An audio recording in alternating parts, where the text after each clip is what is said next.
ভূতনাথ ভয়ে ভয়ে গিয়ে জানলার ধারে দাঁড়িয়ে পেঁচার মতন ডাকতে শুরু করলো, ভূতম ভূতম ভূতম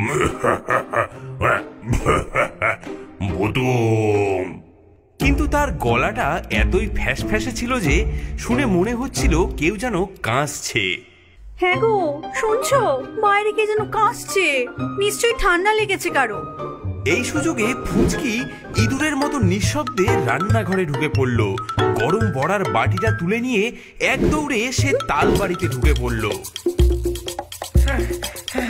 মা, মা এনে ফেলেছি মা।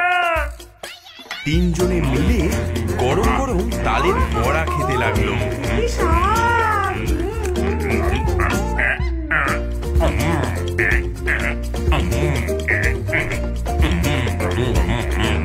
কি সুন্দর গো খেতে,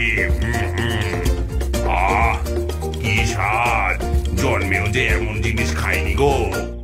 দেখলে তো আমার বুদ্ধি, এবার হবে আসল মজা।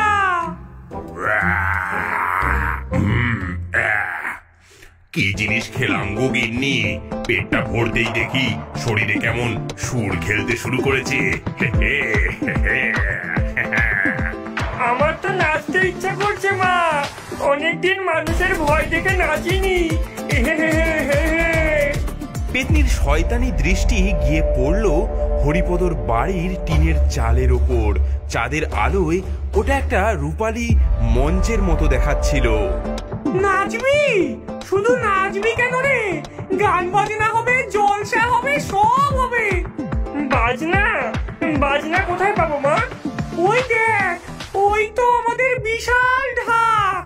আর এই যে উঠোন ভর্তি নুড়ি পাথর, এগুলো হলো আমাদের বাজনার কাঠি। আজ রাতে আমরা মানুষকে এমন সঙ্গীত শোনাবো যে তারা জীবনেও ভুলবে না। আমি হলাম মূল গায়ক, সবচেয়ে বড় পাথরটা আমার, আমি দেব তাল। আর আমি দেব ঝুমুর। এই ছোট ছোট নুড়িগুলো, এগুলো আমার। তাহলে আমি দিই মাদল, আমার হাতে ওজন আছে, আওয়াজটা ভালোই হবে।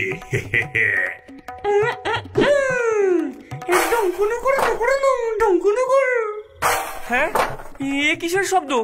বাজ পড়লো নাকি গিন্নি? ওয়াও মা, কি সুন্দর শব্দ। এটা তো সবে শুরু রে, আসল জলসা তো এখনো বাকি। চল সবাই একসাথে।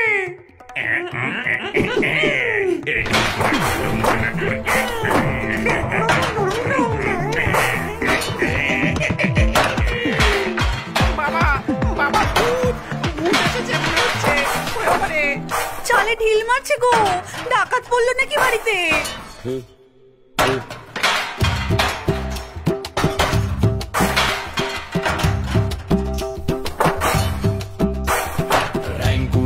বাদ্যি বাজে ভূতের নাচন মাঝ রাতে, মানুষ ঘুমায় ভয়ে ভয়ে, মোদের ভারী মজা তাতে। ওই ঢাঙ্কুর কুর